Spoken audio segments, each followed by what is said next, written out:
저 팔찌 어디서 났어요? 70살 한성항공 회장 한정우의 목소리가 떨렸습니다.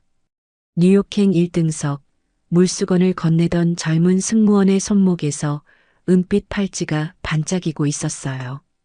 달 모양이 새겨진 세상에 단 2개뿐인 팔찌. 20년 전 5살 딸의 손목에 채워졌던 바로 그것이었습니다. 25살 승무원 윤서진은 의아한 표정으로 회장을 바라보았어요. 그녀는 몰랐습니다. 자신의 평범한 하루가 20년간 감춰진 충격적인 비밀의 문을 여는 순간이라는 것을요. 지금 사연 시작합니다. 새벽 4시 반 성북동 대저택의 서재에서 정우는 잠을 이루지 못하고 있었습니다. 창밖으로 희미한 가로등 불빛만이 칠흑 같은 어둠을 가르고 있었죠. 70살의 한성항공 회장 한정우. 그는 하루 24시간 중 이 시간이 가장 두려웠습니다.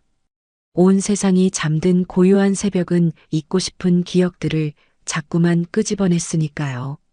묵직한 마호가니 책상 위에는 20년간 모은 서류 파일이 두꺼운 바인더 여러 권으로 빼곡히 정리되어 있었습니다.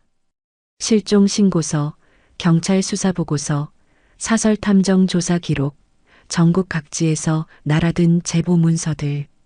정우는 주름진 손으로 서랍을 열어 작은 오르골을 꺼냈습니다.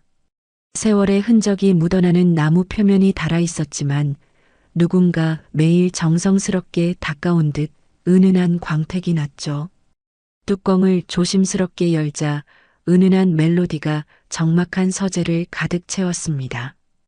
이 곡은 아내 미경이 딸을 위해 직접 작곡한 자장가였습니다.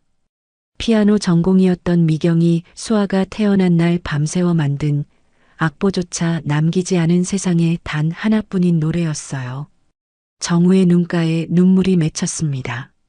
멜로디를 들을 때마다 미경의 맑은 목소리가 귓가에 맴도는 것만 같았죠.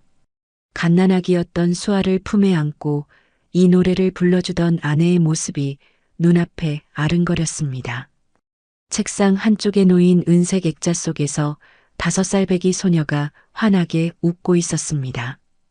2004년 7월 15일 한성항공 미주 노선 취향 기념식 날 찍은 가족사진에서 오려낸 것이었어요. 새빨간 원피스를 곱게 차려입은 수아가 아빠 품에 폭 안겨 까르르 웃고 있었습니다. 통통한 볼이 발그레하게 상기되어 있었고 그 작은 손목에는 은빛 달 모양 팔찌가 반짝이고 있었죠. 수아야, 오늘도 아빠가 기다린다. 정우는 거칠어진 손가락 끝으로 사진 속 딸의 볼을 천천히 쓰다듬었습니다. 유리 너머로 느껴지는 차가운 감촉이 가슴을 후볐어요. 이것이 그의 매일 아침 의식이었습니다. 새벽에 일어나 오르골을 틀고 딸의 사진에 인사를 건네는 것. 가슴 한구석이 날카로운 칼날로 찢어지는 듯한 통증이 밀려왔지만 그는 이미 20년간 이 아픔과 동거해왔습니다. 어쩌면 이 고통만이 딸과 자신을 이어주는 유일한 끈인지도 몰랐어요. 넓디 넓은 저택에는 가정부 순자 외에 함께 사는 사람이 없었습니다. 20개가 넘는 방이 텅 비어 먼지만 쌓여가고 있었죠. 아내 미경은 15년 전 심장병으로 세상을 떠났습니다. 딸을 잃은 충격으로 몸이 급격히 쇠약해졌고 결국 그 무게를 버티지 못했어요. 임종 직전까지 그녀는 뼈만 앙상하게 남은 손으로 정우의 손을 꼭 움켜쥐고 말했습니다. 수아를 꼭 찾아줘요. 그 애는 살아있어요. 느껴져요. 그 약속을 지키기 위해 정우는 20년이라는 세월 동안 모든 것을 쏟아부었습니다. 사설 탐정만 7명을 고용했고 지출한 비용은 30억 원을 훌쩍 넘겼어요. 전국의 고아원과 보육시설을 샅샅이 뒤졌고 심지어 해외 입양 기록까지 추적했습니다. 하지만 최근 3년간은 의미 있는 단서조차 나오지 않았어요. 탐정들마저 하나둘 고개를 저으며 포기의 기색을 내비쳤죠. 서재 한쪽 벽면에는 전국공항, 기차역, 버스터미널에 붙였던 실종 전단지, 원본이 액자에 곱게 담겨 걸려 있었습니다. 세월의 빛바랜 누런 종이 위로 어린 수아의 얼굴이 정우를 물끄러미 바라보고 있었죠.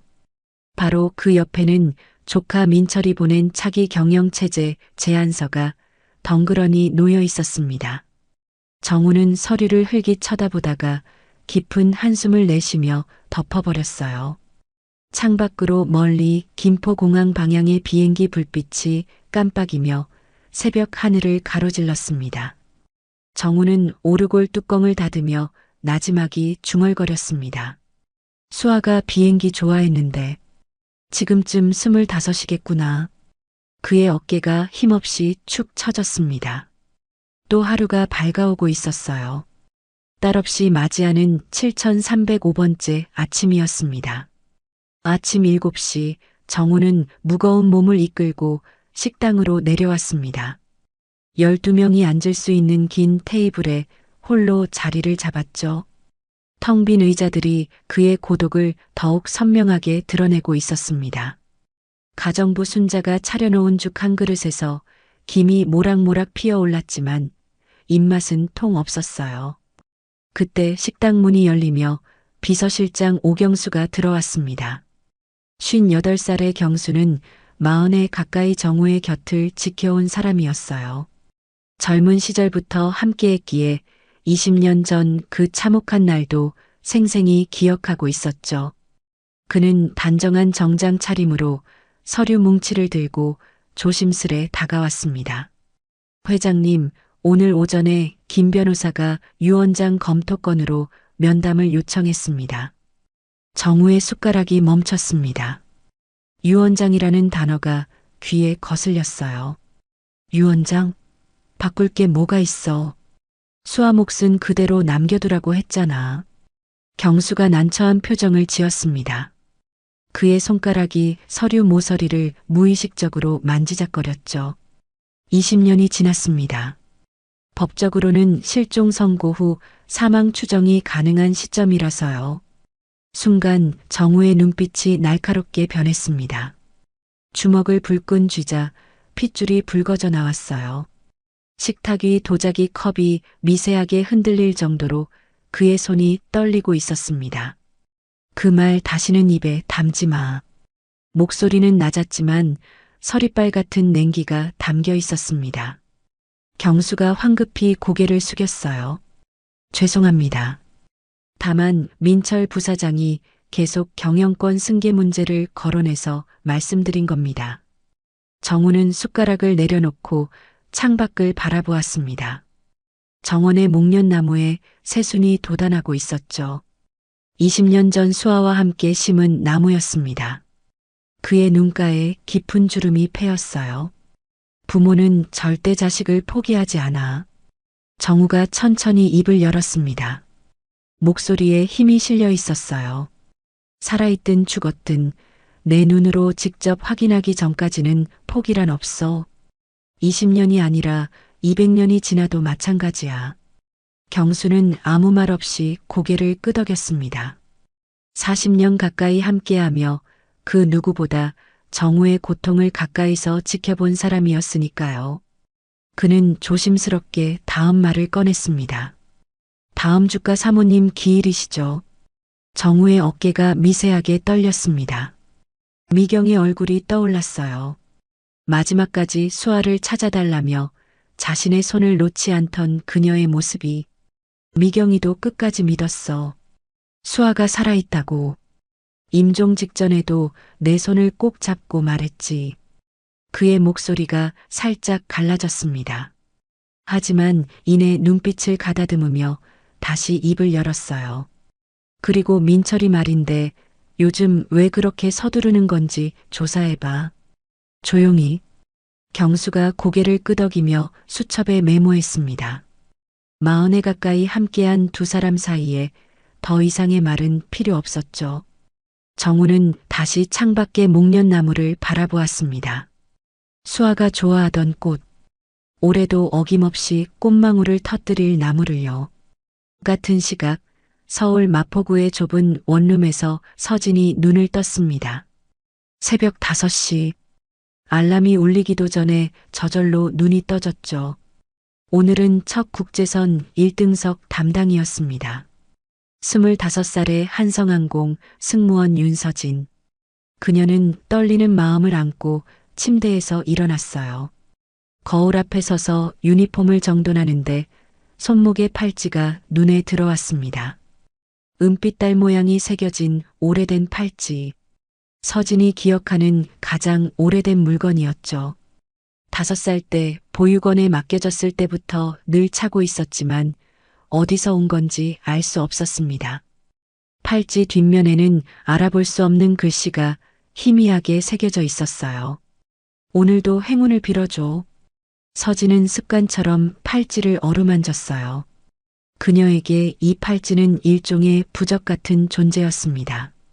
면접 때도 첫 비행 때도 이 팔찌를 만지면 신기하게 마음이 진정되곤 했죠.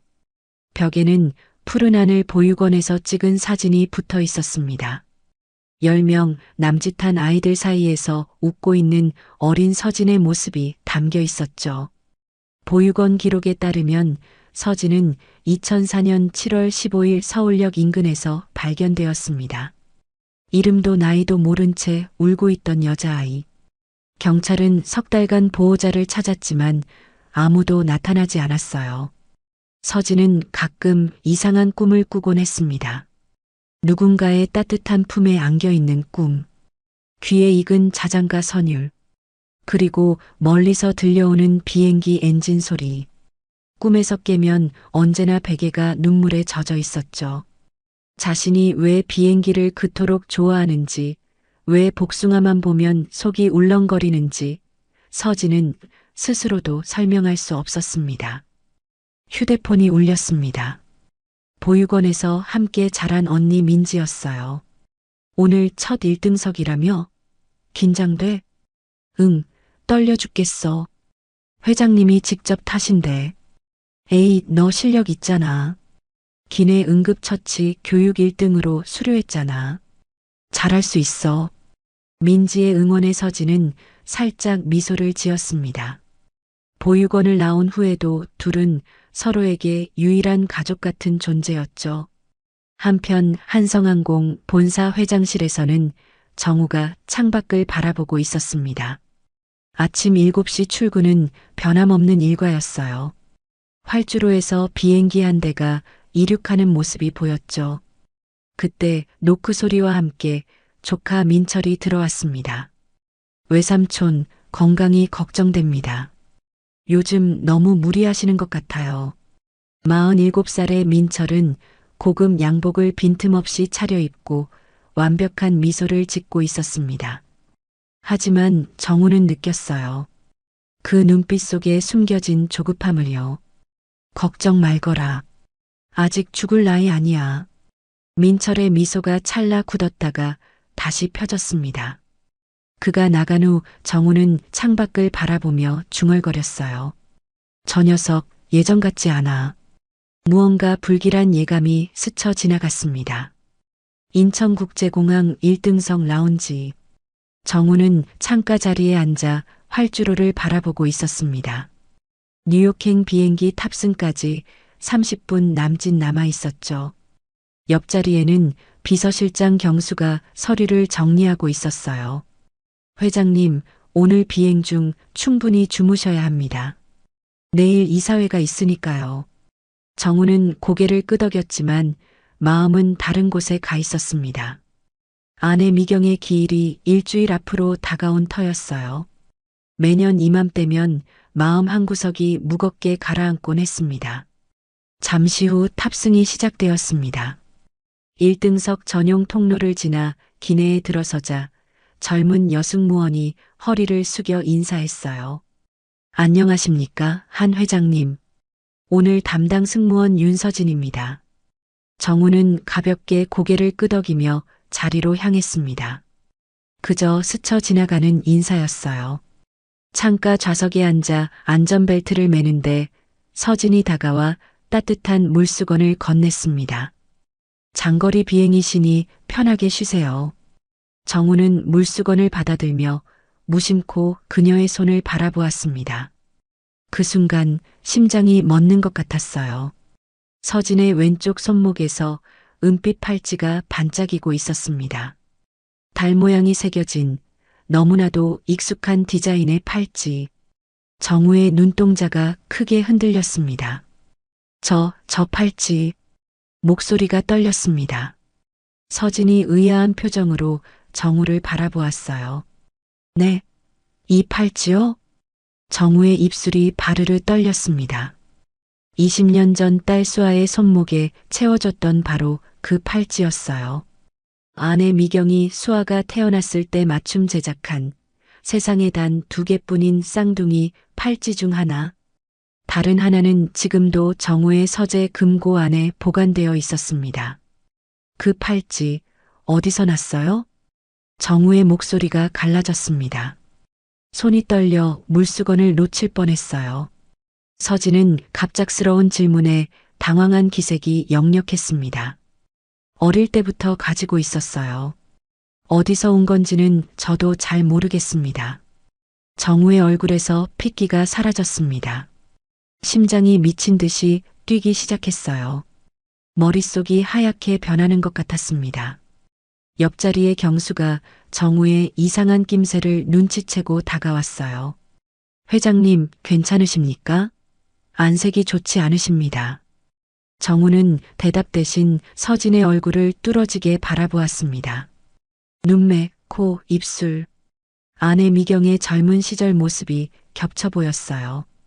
특히 살짝 올라간 눈꼬리와 오똑한 콧날이 너무나 닮아 있었습니다. 실례지만 나이가 어떻게 되시죠? 서진은 조금 놀란 표정이었지만 공손하게 대답했습니다. 25살입니다, 회장님. 25. 수아가 살아있다면 올해 25이었습니다. 정우의 눈시울이 붉어졌어요. 가슴속에서 무언가가 쿵쿵 울리고 있었습니다. 20년간 꺼지지 않던 희망의 불씨가 다시 활활 타오르는 것 같았어요. 혹시 복숭아 알레르기가 있나요? 서진의 눈이 커졌습니다. 어떻게 알았냐는 표정이었죠. 네, 어떻게 아셨어요? 어릴 때부터 복숭아만 먹으면 온몸에 두드러기가 나서요. 정우는 더 이상 말을 잇지 못했습니다. 손이 부들부들 떨렸어요. 수아도 복숭아 알레르기가 있었습니다. 두 돌 때 복숭아를 먹고 응급실에 실려간 적이 있었죠. 미경이 얼마나 놀랐던지 그 후로 집안에서 복숭아를 완전히 치워버렸습니다. 왼손잡이시죠? 서진이 고개를 끄덕였습니다. 이번에는 대답할 필요도 없었어요. 방금 물수건을 건넬 때 왼손을 사용하는 것을 정우가 직접 보았으니까요. 정우의 눈에서 눈물이 한 방울 흘러내렸습니다. 서진이 당황하며 다가왔어요. 회장님, 괜찮으세요? 제가 뭔가 잘못했나요? 정우는 고개를 저었습니다. 입술을 꽉 깨물며 감정을 추스르려 했지만 쉽지 않았어요. 경수가 재빨리 상황을 수습했습니다. 회장님이 좀 피곤하신 것 같습니다. 이륙 후에 편히 쉬실 수 있도록 해주세요. 서진은 걱정스러운 눈빛으로 고개를 숙인 뒤 자리를 떠났습니다. 정우는 그녀의 뒷모습을 눈에서 놓지 않았어요. 걸음걸이까지 미경을 닮았습니다. 약간 까치발로 걷는 특유의 걸음걸이. 경수야. 정우가 낮은 목소리로 불렀습니다. 저 승무원 신상 조사해. 출생 기록, 보육시설 이력, 전부 다. 경수의 눈이 커졌습니다. 40에 가까이 정우를 모셔왔지만 이렇게 떨리는 목소리는 처음이었어요. 혹시 설마. 아직 모르겠어. 하지만 저 팔찌는 내가 만든 거야. 세상에 2개밖에 없어. 정우는 창밖을 바라보았습니다. 비행기가 천천히 활주로로 이동하고 있었어요. 그의 심장은 여전히 미친 듯이 뛰고 있었습니다. 20년간 찾아 헤매던 딸이 어쩌면 지금 이 비행기 안에 있을지도 모른다는 생각에 온몸이 떨렸어요. 창밖으로 구름이 점점 가까워졌습니다. 정우는 품속에서 오래된 사진 한 장을 꺼냈어요. 5살 수아가 환하게 웃고 있는 사진, 그리고 방금 본 서진의 얼굴을 떠올렸습니다. 20년이라는 시간이 지났지만 아버지의 눈은 속일 수 없었어요. 수아야, 정말 너니? 정우의 입술이 무음으로 움직였습니다. 손가락 끝이 저려왔어요. 20년간 매일 밤 꿈에서 만났던 딸. 그 아이가 지금 같은 하늘 위에 있을지도 모른다는 사실이 믿기지 않았습니다. 비행기가 이륙하며 지상이 멀어져 갔습니다. 정우는 사진을 가슴에 꼭 안았어요. 이번에는 놓치지 않겠다고, 무슨 일이 있어도 확인하겠다고 마음속으로 되뇌었습니다. 13시간의 긴 비행이 이제 막 시작되었습니다. 비행기가 태평양 상공을 가로지르고 있었습니다. 기내 조명이 어둡게 바뀌고 대부분의 승객들이 잠들었지만 정우는 눈을 감을 수가 없었어요. 머릿속에서 수천 가지 생각이 소용돌이치고 있었습니다. 경수가 조심스럽게 입을 열었습니다. 회장님, 확실하십니까? 20년간 비슷한 단서가 수없이 있었잖습니까? 정우는 고개를 저었어요. 손가락으로 관자놀이를 누르며 깊은 한숨을 내쉬었습니다. 이번은 달라. 저 팔찌는 내가 직접 주문 제작한 거야. 디자인부터 각인까지 전부 내 손으로 확인했어. 경수의 표정이 심각해졌습니다. 그도 그 팔찌를 기억하고 있었어요. 수아가 태어났을 때 정우가 얼마나 공을 들여 만들었는지 옆에서 지켜봤으니까요. 하지만 회장님, 섣불리 접근하시면 안 됩니다. 만약 다른 사람이라면. 정우의 눈빛이 흔들렸습니다. 경수의 말이 맞았어요. 20년간 수십 명의 가짜 딸들이 나타났습니다. 돈을 노리고 접근한 사기꾼들, 실종 아동 브로커들, 심지어 정신적으로 불안정한 사람들까지. 그때마다 희망을 품었다가 무너지기를 반복했죠. 미경이 쓰러진 것도 그런 충격 때문이었습니다. 그래도 확인은 해야지. 정우의 목소리는 단호했지만 손끝은 미세하게 떨리고 있었어요. 저 아이가 내 딸이 아니라면 나는 또 한 번 무너질 거야. 그걸 알아. 하지만 확인하지 않고는 못 견디겠어. 경수는 더 이상 말리지 않았습니다.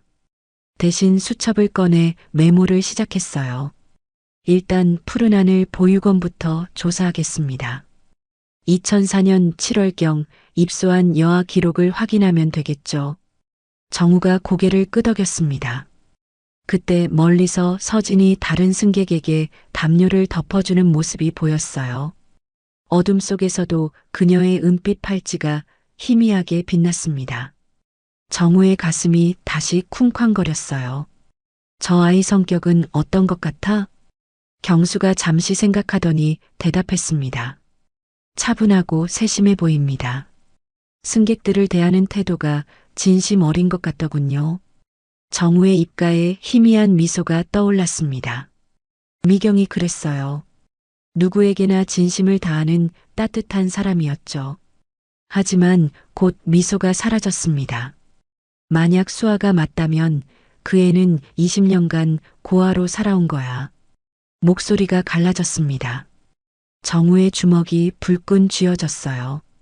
내가 곁에 있었어야 할 20년을. 그 애는 혼자서 버텨야 했어. 경수는 아무 말도 하지 못했습니다. 정우의 어깨가 미세하게 떨리고 있었어요. 회장으로서 수천 명의 직원을 이끄는 강인한 모습과는 전혀 다른 자식을 잃은 아버지의 처절한 모습이었습니다. 민철이는 아직 모르게 해. 정우가 갑자기 말했습니다. 경수가 고개를 갸웃거렸어요. 부사장님께요? 왜 그러십니까?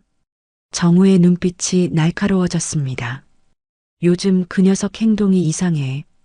유 원장 얘기를 자꾸 꺼내고 경영권 승계를 서두르려 하고 수아가 살아있다는 걸 알면 어떻게 나올지 모르겠어. 경수의 표정이 굳었습니다. 민철이 정우의 유일한 혈육으로서 회사를 물려받으려는 것은 공공연한 사실이었어요. 만약 정우의 친딸이 살아있다면 민철의 계획은 완전히 틀어지게 됩니다. 알겠습니다. 극비리에 진행하겠습니다. 정우는 다시 창밖을 바라보았습니다. 칠흑 같은 밤하늘에 별들이 총총히 박혀 있었어요. 20년 전 그날 밤도 이렇게 별이 많았습니다. 공항 기념식이 끝나고 집으로 돌아가던 길, 잠깐 한눈을 판 사이에 수아가 사라져버렸죠. 그 순간의 공포가 다시 밀려왔습니다. 수아를 찾아 미친 듯이 뛰어다니던 기억, 목이 터져라 이름을 부르던 기억, 경찰서에서 밤을 새우며 울부짖던 기억. 정우는 눈을 질끈 감았어요. 수아야, 아빠가 꼭 찾을게. 입술이 무음으로 움직였습니다. 그때 서진이 다가왔어요. 회장님, 식사 시간인데 드시겠습니까? 정우는 고개를 들어 그녀를 바라보았습니다. 기내 조명 아래서 서진의 얼굴이 더욱 선명하게 보였어요. 눈매, 코, 입술. 볼수록 미경을 닮아 있었습니다. 아, 그래. 고맙습니다. 서진이 식사를 준비하는 동안 정우는 그녀의 움직임을 지켜보았습니다. 왼손으로 능숙하게 접시를 옮기는 모습, 살짝 고개를 기울이며 미소 짓는 습관. 작은 행동 하나하나가 심장을 찔렀어요. 뉴욕에 도착하면 본격적인 조사가 시작될 터였습니다. 그 결과가 어떻든 정우는 각오하고 있었어요. 희망이든 절망이든 이제는 끝을 봐야 했습니다. 20년이라는 시간이 너무 길었으니까요. 경수가 조용히 물었습니다. 만약 정말 아가씨가 맞다면 어떻게 말씀하실 겁니까? 정우는 한참을 침묵했어요. 그 질문에 대한 답을 아직 찾지 못했습니다. 20년간 고아로 살아온 딸에게 갑자기 아버지라고 나타나면 어떤 반응이 나올까요? 원망할까요? 반가워할까요? 아니면 믿지 않을까요? 천천히 해야지. 갑자기 들이대면 그 애만 상처받아. 정우의 목소리는 낮았지만 단단했습니다. 무엇보다 서진의 마음을 먼저 생각해야 했어요. 20년간 자신을 버린 부모를 원망하며 살았을지도 모르니까요. 사실 버린 게 아니라 잃어버린 거였지만 서진이 그걸 어떻게 알겠습니까? 비행기가 약간 흔들렸습니다. 기장의 안내 방송이 흘러나왔어요. 난기류 구간이라 안전벨트를 매달라는 내용이었죠. 정우는 벨트를 조이며 다시 창밖을 바라보았습니다. 구름 사이로 달빛이 비치고 있었어요. 서진의 팔찌에 새겨진 것과 똑같은 달 모양이었습니다. 미경아, 드디어 찾은 것 같아. 정우는 속으로 아내에게 말을 건넸습니다. 눈가가 다시 뜨거워졌어요. 남은 비행 시간은 9시간. 그 시간이 영원처럼 길게 느껴졌습니다. 뉴욕 케네디 공항에 도착한 것은 현지 시각 저녁 8시였습니다. 정우는 비행기에서 내리기 전 서진에게 다가갔어요. 오늘 서비스 좋았습니다. 수고하셨어요. 서진이 환하게 미소 지으며 허리를 숙였습니다. 감사합니다, 회장님. 편안한 여행 되셨길 바랍니다. 정우는 그녀의 미소를 가슴에 새기듯 바라보았어요. 돌아가는 비행편도 서진이 담당한다는 걸 이미 확인해둔 터였습니다. 호텔에 도착하자마자 정우는 경수를 불렀습니다. 스위트룸 거실에서 두 사람은 마주 앉았어요. 조사 시작해. 지금 당장. 경수가 고개를 끄덕이며 노트북을 열었습니다. 푸른 하늘 보육원에 연락해 보겠습니다. 2004년 7월 입소 기록을 요청하면 될 것 같습니다. 정우는 창밖을 바라보았어요. 뉴욕의 야경이 화려하게 펼쳐져 있었지만 눈에 들어오지 않았습니다. 머릿속에는 오직 서진의 얼굴만 맴돌았어요. 다음 날 아침 경수에게서 첫 번째 보고가 들어왔습니다. 정우는 커피잔을 내려놓고 귀를 기울였어요. 푸른 하늘 보육원 기록을 확인했습니다. 윤서진은 2004년 7월 18일에 입소했습니다. 정우의 눈이 번쩍였습니다. 7월 18일이라면 수아가 사라진 지 사흘 후야. 맞습니다. 그리고 발견 장소가 서울역 인근이었습니다. 당시 경찰 기록에 따르면 5살 정도로 추정되는 여아가 혼자 울고 있었다고 합니다. 정우의 손이 떨렸습니다. 서울역. 2004년 7월 15일 그날 수아가 사라진 인천공항에서 서울역까지는 리무진 버스로 1시간 거리였어요. 그 아이 상태는 어땠어? 경수가 서류를 넘겼습니다. 외상은 없었지만 심한 충격 상태였다고 합니다. 자기 이름도 기억하지 못했고 부모에 대한 기억도 전혀 없었다고 해요. 의료 기록에는 시민성 기억상실로 추정된다고 적혀 있습니다. 정우의 가슴이 찢어지는 것 같았습니다. 5살짜리 아이가 얼마나 무서웠으면 기억까지 잃어버렸을까요? 주먹을 불끈 쥐자 손톱이 손바닥에 파고들었어요. 범인은 못 잡았나? 목소리가 갈라졌습니다. 경수가 고개를 저었어요. 당시 경찰이 3개월간 수사했지만 단서를 찾지 못했습니다. 유괴 후 6일로 추정했지만 목격자도 없었고요. 정우는 두 손으로 얼굴을 감쌌습니다.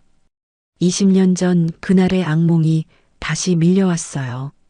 공항 기념식장에서 수아의 손을 놓은 건 단 몇 초였습니다. 축하 인사를 받느라 잠깐 한눈을 판 사이에 아이가 사라졌죠. 그 몇 초가 20년의 지옥이 되었습니다. 다른 정보는? 정우가 힘겹게 물었습니다. 보육원에서 성장 기록도 받았습니다. 서진은 공부를 잘했고 특히 어학에 재능이 있었다고 합니다. 장학금을 받아 대학을 졸업했고 졸업 후 바로 한성항공에 입사했습니다. 정우의 눈에 눈물이 글썽였습니다. 혼자서 그 모든 걸 해낸 거였어요. 부모 없이, 아무 도움 없이 가슴이 터질 것 같았습니다. 그리고 한 가지 더 있습니다. 경수가 조심스럽게 말을 이었어요. 서진이 입소할 때 가지고 있던 소지품 목록이 남아 있습니다. 은색 팔찌 하나, 빨간 원피스, 그리고 작은 곰 인형. 정우가 벌떡 일어났습니다. 빨간 원피스? 곰 인형? 네. 인형은 분실되었고 원피스는 너무 낡아서 폐기했다고 합니다. 팔찌만 서진이 지금까지 간직하고 있는 것 같습니다. 정우의 무릎이 풀렸습니다. 소파에 털썩 주저앉았어요. 2004년 7월 15일 기념식 날 수아는 빨간 원피스를 입고 있었습니다. 그리고 수아가 가장 아끼던 건 미경이 선물한 작은 곰 인형이었죠. 수아야, 정말 수아였어. 정우의 눈에서 눈물이 흘러내렸습니다. 더 이상 의심의 여지가 없었어요. 모든 증거가 맞아떨어지고 있었습니다. DNA 검사를 해야 해. 정우가 눈물을 닦으며 말했습니다. 법적으로 확인하려면 검사가 필요합니다. 어떻게 진행하시겠습니까? 경수가 물었어요. 정우는 잠시 생각에 잠겼습니다. 섣불리 접근했다가 서진을 놀라게 하고 싶지 않았어요. 서진이 모르게 할 수 있나? 머리카락이나 사용한 물건으로도 검사가 가능합니다. 돌아가는 비행기에서 기회를 만들어 보겠습니다. 정우가 고개를 끄덕였습니다. 이틀 후면 귀국 비행편이었어요. 그때까지 마음을 가다듬어야 했습니다. 창밖으로 아침 햇살이 쏟아져 들어왔습니다.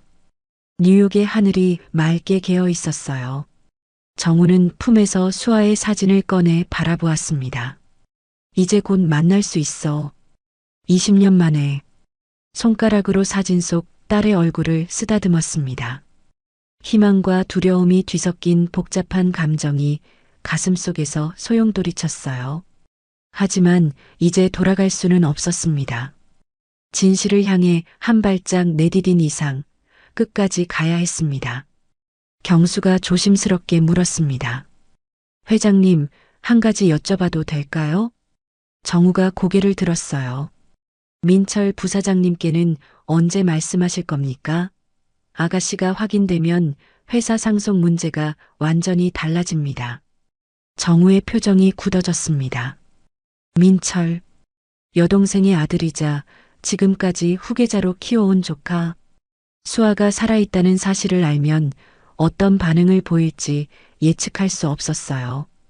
DNA 결과가 나올 때까지는 아무에게도 말하지 마. 특히 민철이한테는.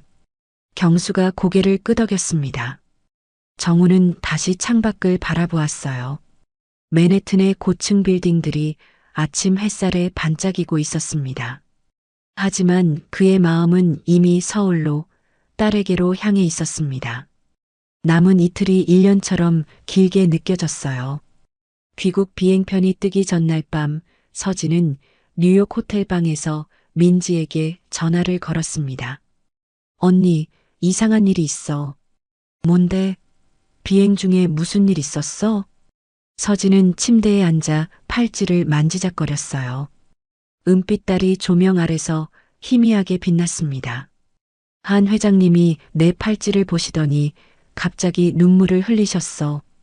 그리고 이상한 질문을 하시는 거야. 복숭아 알레르기가 있냐고, 왼손잡이냐고. 민지가 잠시 침묵했습니다. 그게 왜 이상해? 그냥 호기심 아니야? 아니, 그게 아니야. 회장님 눈빛이 진짜 이상했어. 마치 오래전에 잃어버린 뭔가를 찾은 것 같은 눈빛이었어. 서진은 그날의 장면을 떠올렸습니다. 정우가 자신을 바라보던 눈. 그 안에 담긴 슬픔과 희망이 뒤섞인 복잡한 감정. 평생 처음 보는 눈빛이었어요. 그리고 있잖아. 나도 이상한 느낌이 들었어. 무슨 느낌?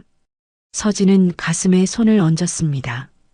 회장님 얼굴을 보는데 가슴이 이상하게 뛰더라고. 무섭거나 긴장되는 게 아니라 뭔가 그리운 것 같은 느낌. 말로 설명하기 어려운데. 민지가 한숨을 쉬었어요. 너 또 그 꿈 얘기하려는 거지? 누군가 널 안아주는 꿈. 응. 근데 이번엔 달라. 꿈속 목소리가 회장님 목소리랑 비슷한 것 같아. 전화기 너머로 민지의 걱정스러운 목소리가 들렸습니다. 서진아, 너무 의미 부여하지 마. 넌 어릴 때부터 부모님 찾고 싶어 했잖아. 그래서 그렇게 느끼는 걸 수도 있어. 서진도 그걸 알고 있었어요. 보육원에서 자라면서 늘 부모를 그리워했습니다. 다른 아이들이 면회오는 가족을 만날 때마다 창문 너머로 지켜보며 울었죠. 어쩌면 자신의 희망이 만들어낸 착각일 수도 있었습니다. 그래도 이상해. 이 팔찌가 어디서 왔는지 늘 궁금했잖아.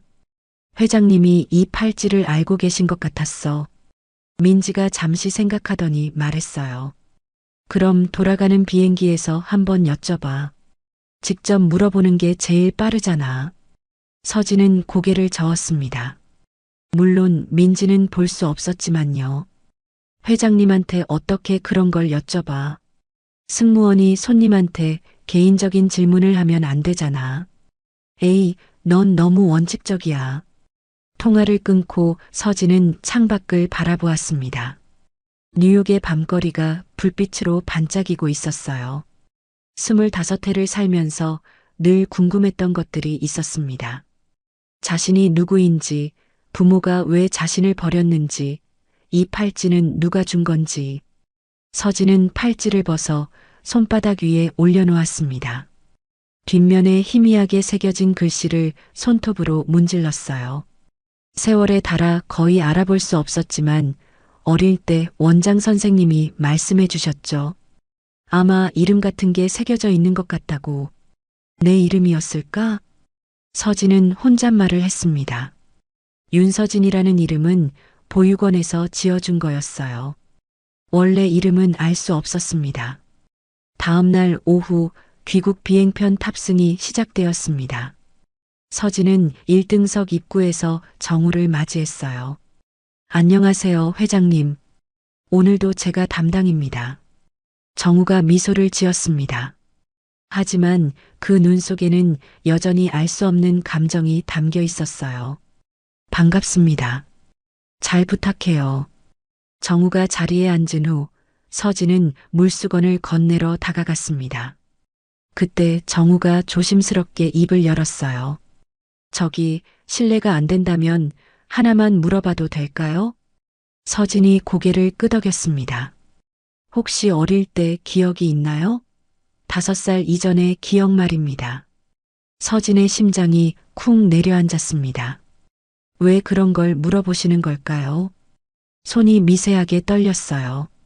저는 5살 때 보육원에 맡겨졌어요. 그 전 기억은 없습니다. 정우의 눈에 슬픔이 스쳤습니다. 하지만 곧 미소를 지으며 말했어요.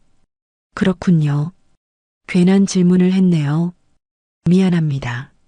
서진은 허리를 숙이고 자리를 떠났습니다. 가슴이 두근거렸어요. 회장님은 대체 왜 그런 걸 궁금해 하시는 걸까요? 그리고 왜 자신의 대답에 그토록 슬픈 표정을 지으신 걸까요? 비행기가 활주로를 달리기 시작했습니다. 서진은 승무원석에 앉아 안전벨트를 맸어요. 창밖으로 뉴욕의 풍경이 점점 작아져 갔습니다. 그녀의 손은 무의식적으로 팔찌를 어루만지고 있었습니다. 무언가가 바뀌려 하고 있었어요.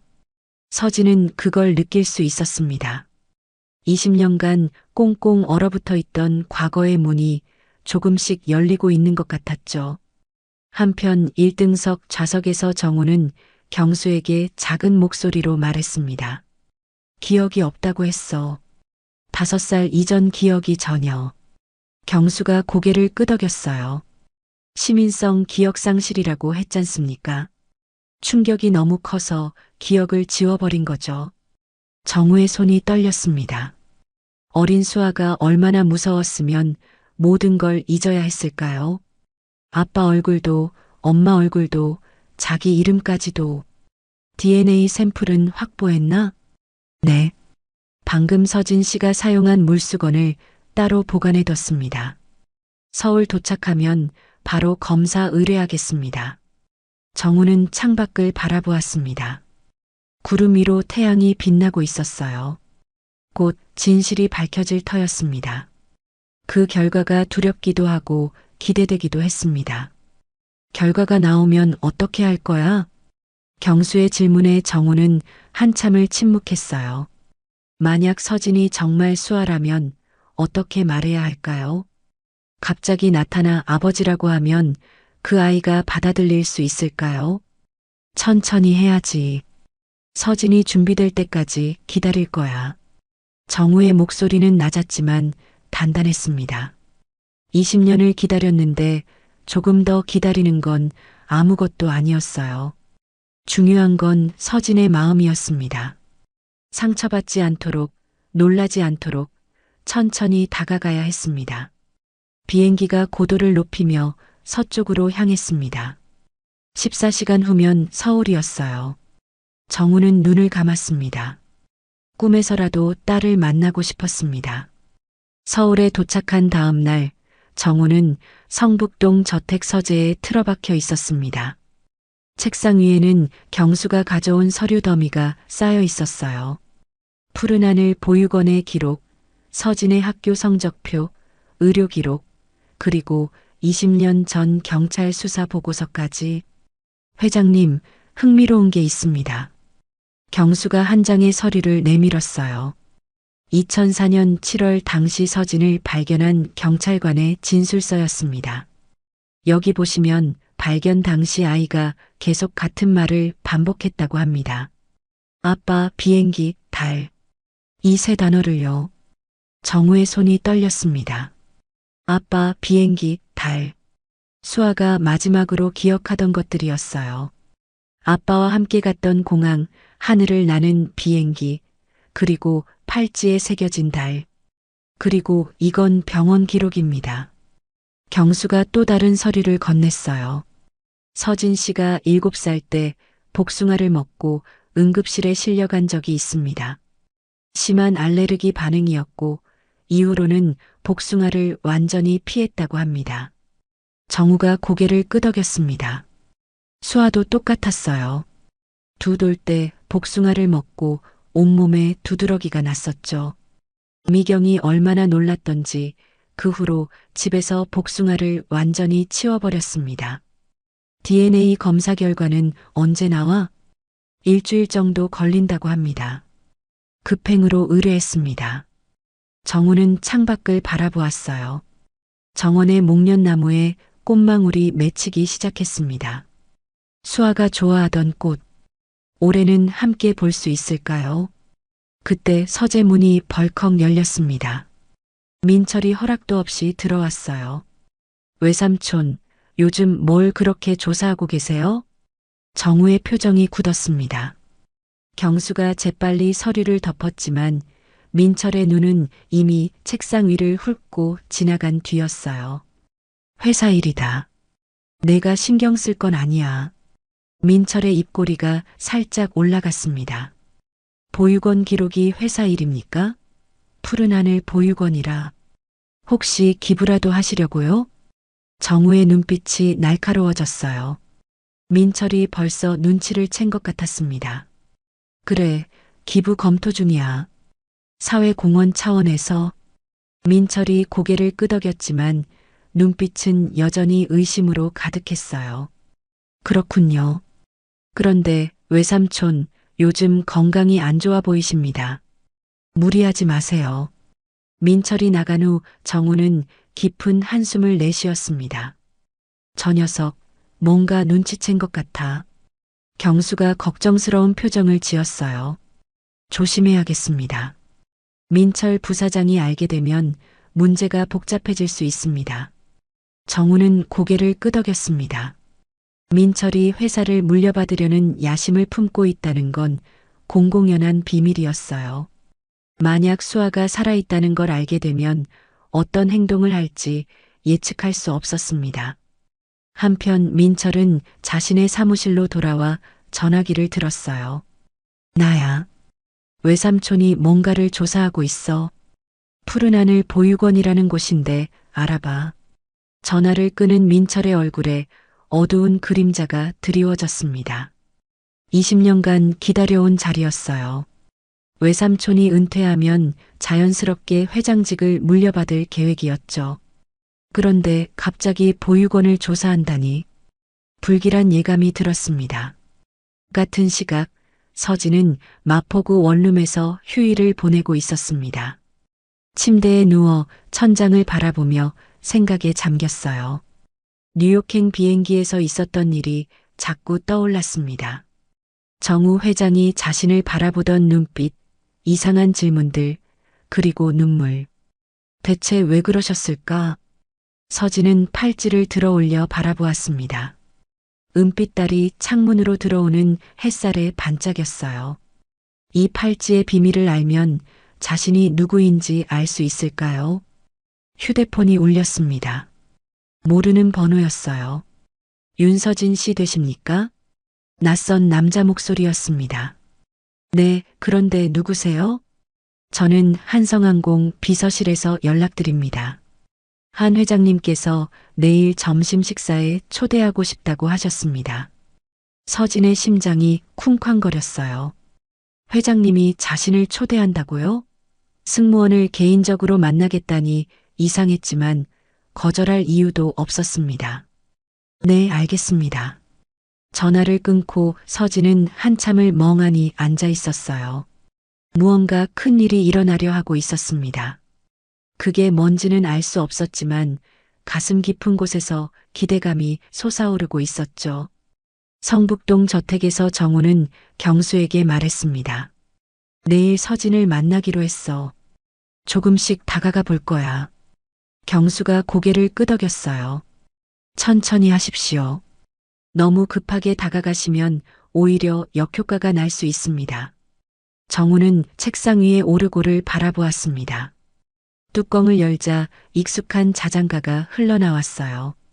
내일 서진을 만나면 이 곡을 들려줘 볼까 생각했습니다. 혹시 기억이 돌아올지도 모르니까요. 창밖으로 해가 저물고 있었습니다. 정우는 사진 속 수아를 바라보며 중얼거렸어요. 내일 드디어 제대로 만나게 되는구나. 20년 만의 재회가 코앞으로 다가오고 있었습니다. 정우는 오르골 옆에 놓인 또 하나의 팔찌를 집어들었어요. 서진이 차고 있는 것과 똑같은 은빛 달 모양 팔찌. 쌍둥이 팔찌 중 하나였습니다. 미경이 수아를 낳고 열흘 후에 특별 주문한 것이었어요. 엄마와 딸이 하나씩 나눠 가지자며 2개를 만들었죠. 미경은 자신의 팔찌를 죽는 날까지 손목에서 풀지 않았습니다. 지금은 정우가 보관하고 있었어요. 미경아, 드디어 우리 딸을 찾은 것 같아. 정우는 2 눈을 감고 아내에게 말을 건넸습니다. 눈가가 뜨거워졌어요. 20년간 품어왔던 희망이 드디어 현실이 되려 하고 있었습니다. 하지만 동시에 두려움도 밀려왔어요. 서진이 자신을 받아들여 줄까요? 20년간 고아로 자란 딸이 갑자기 나타난 아버지를 원망하지는 않을까요? 정우는 고개를 저었습니다. 어떤 결과가 나오든 받아들일 준비가 되어 있었어요. 중요한 건 서진이 행복해지는 것이었습니다.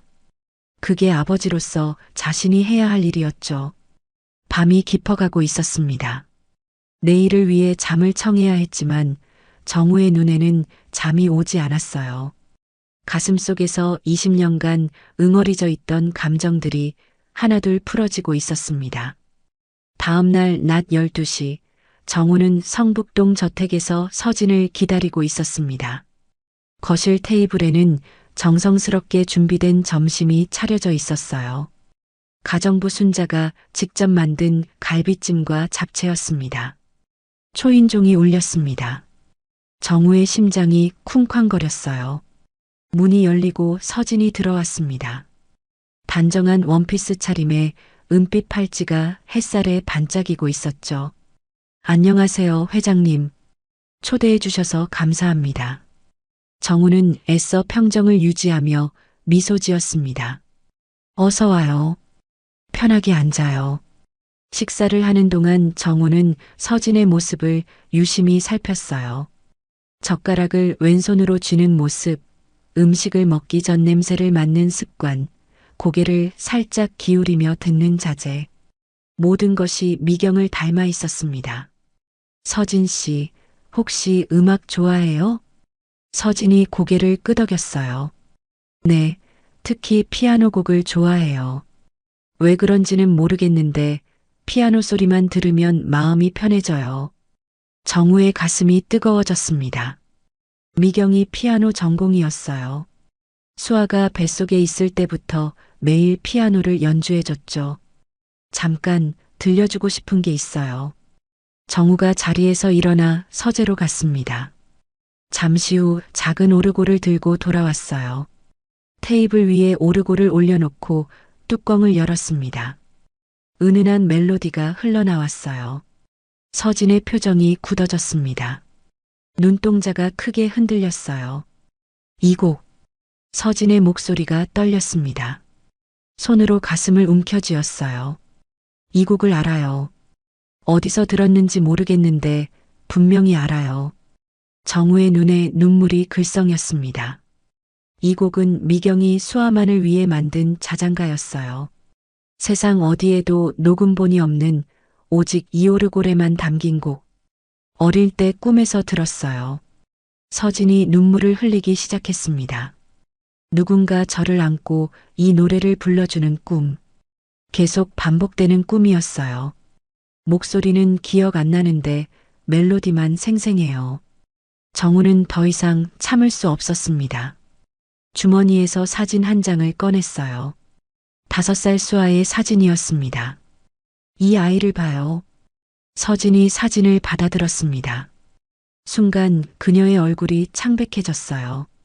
이게 저예요? 사진 속 아이는 빨간 원피스를 입고 있었습니다. 손목에는 서진이 지금 차고 있는 것과 똑같은 은빛 팔찌가 반짝이고 있었어요. 이 아이 이름은 한수아야. 20년 전에 실종됐어요. 서진의 손이 부들부들 떨렸습니다. 한수아, 수아. 그 이름을 되뇌는 순간 서진의 머릿속에서 무언가가 번쩍했어요. 희미한 기억의 조각이 스쳐 지나갔습니다. 누군가의 품에 안겨 있는 느낌, 따뜻한 목소리, 그리고 수아야라고 부르는 소리. 저를 부르는 소리가 들려요. 수아야, 수아야. 서진이 두 손으로 얼굴을 감싸며 울기 시작했습니다. 정우도 눈물을 참지 못했어요. 그때 경수가 급하게 들어왔습니다. 손에 서류 봉투를 들고 있었어요. 회장님, DNA 검사 결과가 나왔습니다. 정우의 심장이 멎는 것 같았습니다. 떨리는 손으로 봉투를 열었어요. 서류를 펼치는데 한참이 걸렸습니다. 눈앞이 흐릿해서 글씨가 잘 보이지 않았어요. 친자 확률 99.9%. 정우의 무릎이 풀렸습니다. 소파에 털썩 주저앉았어요. 손이 떨려 서류를 놓칠 뻔했습니다. 수아야, 정말 수아였어. 정우가 울먹였습니다. 서진이 멍한 표정으로 물었어요. 무슨 뜻이에요? 저한테 무슨 일이 일어나고 있는 거예요? 정우가 서진의 손을 잡았습니다. 따뜻하고 부드러운 손. 20년 만에 잡는 딸의 손이었어요. 서진 씨, 아니 수아야. 내가 내 딸이야. 20년 전에 잃어버린 내 딸. 서진의 눈이 크게 떠졌습니다. 믿을 수 없다는 표정이었어요. 하지만 동시에 가슴 깊은 곳에서 무언가가 울리고 있었습니다. 이 남자의 목소리가 낯설지 않았어요. 꿈속에서 수없이 들었던 목소리 같았습니다. 아빠라고요? 서진의 입에서 아빠라는 단어가 처음으로 나왔습니다. 그 순간 정우의 눈에서 눈물이 쏟아졌어요. 20년간 듣고 싶었던 말이었습니다. 그래, 내가 내 아빠야. 20년 동안 널 찾았어. 단 하루도 포기하지 않았어. 서진도 눈물을 흘리기 시작했습니다. 아직 머리로는 이해되지 않았지만 가슴은 이미 알고 있었어요. 이 사람이 자신의 아버지라는 것을, 20년간 그리워했던 가족이라는 것을. 정우가 서진을 끌어안았습니다. 딸의 체온이 느껴졌어요. 20년간 꿈에서만 만났던 딸이 지금 자신의 품 안에 있었습니다. 미안해. 널 지키지 못해서 미안해. 정우의 어깨가 들썩였습니다. 서진도 정우의 등을 꼭 안았어요. 두 사람의 울음소리가 거실을 가득 채웠습니다. 창밖으로 햇살이 쏟아져 들어왔습니다. 20년간 닫혀있던 문이 마침내 열린 순간이었어요. 하지만 이 행복이 오래가지 못하리라는 것을 두 사람은 아직 몰랐습니다. 어둠 속에서 누군가 이들을 지켜보고 있었으니까요. 저택 담장 밖에 주차된 검은색 승용차 안에서 민철의 부하가 전화기를 들었습니다. 부사장님 확인했습니다. 회장님이 젊은 여자를 집에 초대하셨는데 둘이 부둥켜 안고 우는 걸 봤습니다. 전화기 너머로 민철의 차가운 목소리가 들려왔어요. 누군지 알아냈어? 한성항공 승무원입니다. 윤서진이라는 이름이고 푸른 하늘 보육원 출신입니다. 민철의 손에 쥐어진 펜이 부러졌습니다. 보육원 출신 여자와 회장이 울며 포옹을 한다? 불길한 예감이 현실이 되고 있었어요. 더 파봐. 그 여자가 누군지 정확하게 알아내. 전화를 끄는 민철의 눈이 차갑게 빛났습니다. 20년간 쌓아온 모든 것이 무너질 수도 있었어요. 그건 절대 허락할 수 없는 일이었습니다. 성북동 저택에서는 정우와 서진이 여전히 서로를 아는 채 눈물을 흘리고 있었습니다. 20년의 세월이 눈물과 함께 녹아내리고 있었어요. 밖에서 어떤 폭풍이 다가오고 있는지 두 사람은 아직 알지 못했습니다. 민철은 자신의 사무실에서 조사 결과를 받아들었습니다. 손에 든 서류에는 윤서진에 대한 모든 정보가 담겨 있었어요. 2004년 7월 18일 보육원 입소, 발견 장소 서울역 인근, 그리고 입소 당시 소지품 목록까지. 은빛 달 모양 팔찌. 민철의 눈이 가늘어졌습니다. 그 팔찌를 기억하고 있었어요. 어릴 때 외삼촌 집에 놀러 갔을 때 사촌 동생 수아가 차고 있던 것이었죠. 젠장, 수아가 살아 있었던 거야. 민철이 책상을 내리쳤습니다. 서류들이 바닥으로 흩어졌어요. 20년간 기다려온 것이 한순간에 물거품이 될 판이었습니다. 외삼촌이 은퇴하면 자연스럽게 회장직을 물려받을 계획이었어요.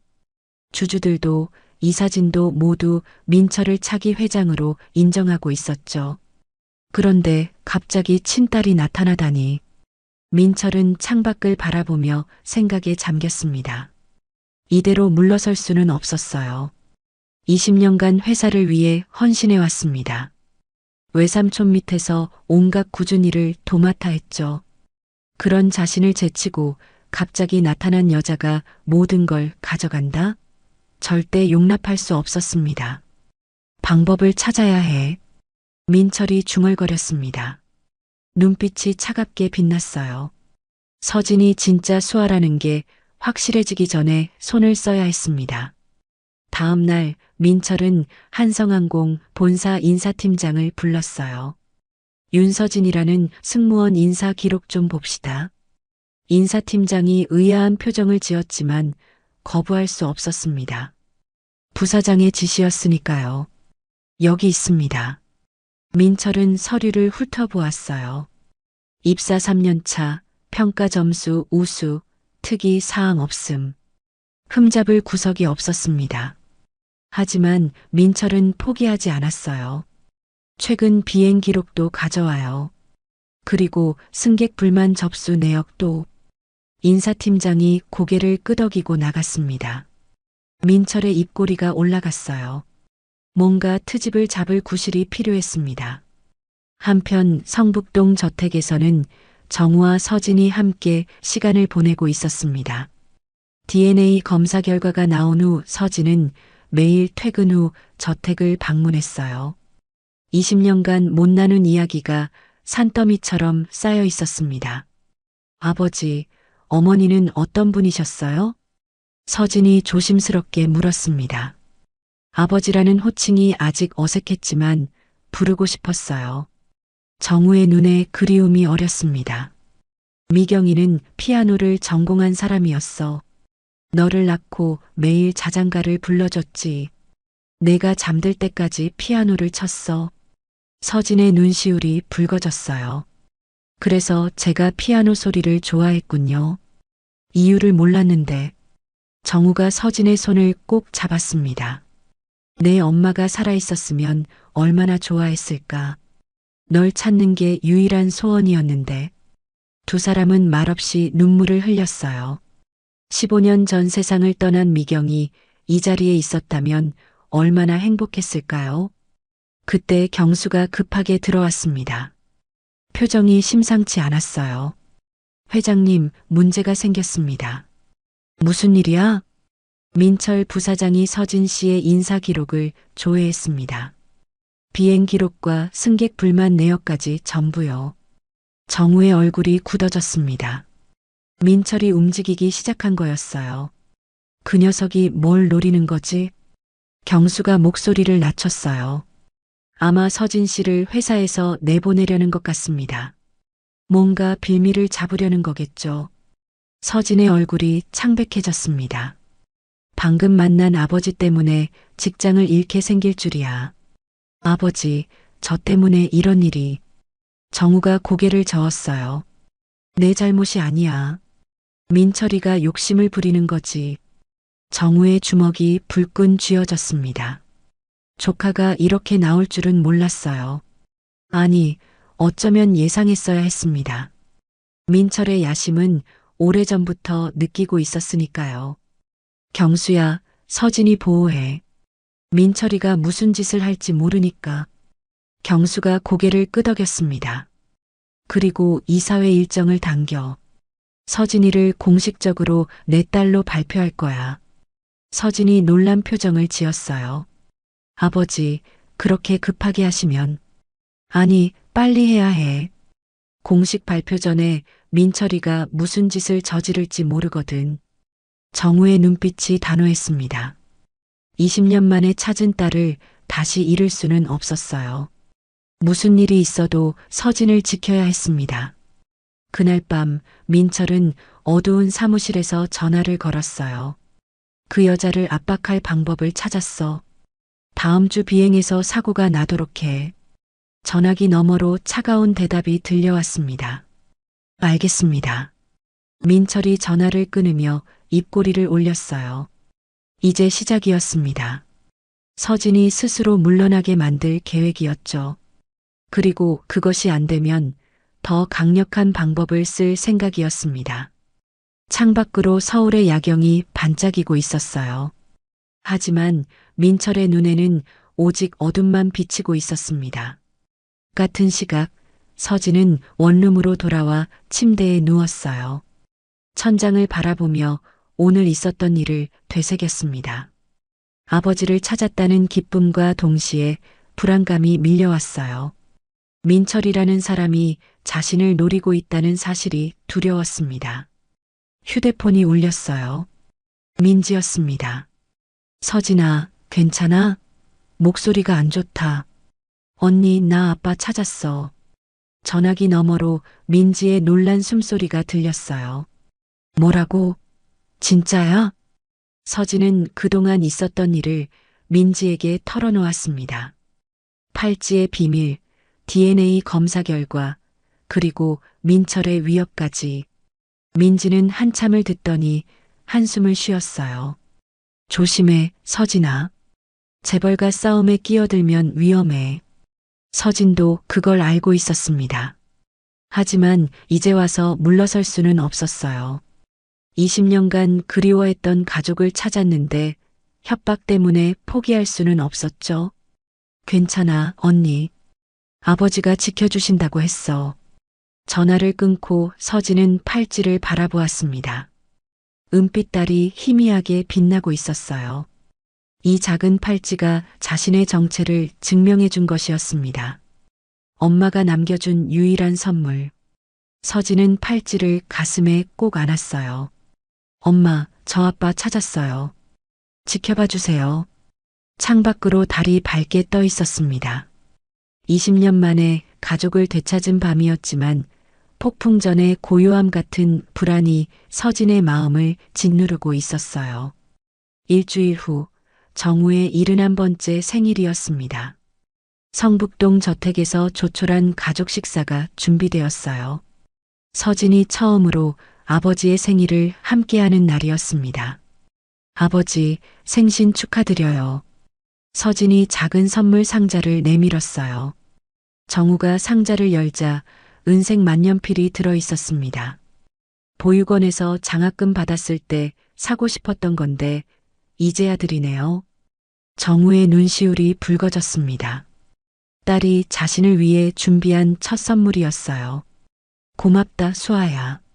아니, 서진아. 평생 간직할게. 그때 민철이 와인 한 병을 들고 나타났습니다. 환한 미소를 지으며 다가왔어요. 외삼촌, 생신 축하드립니다.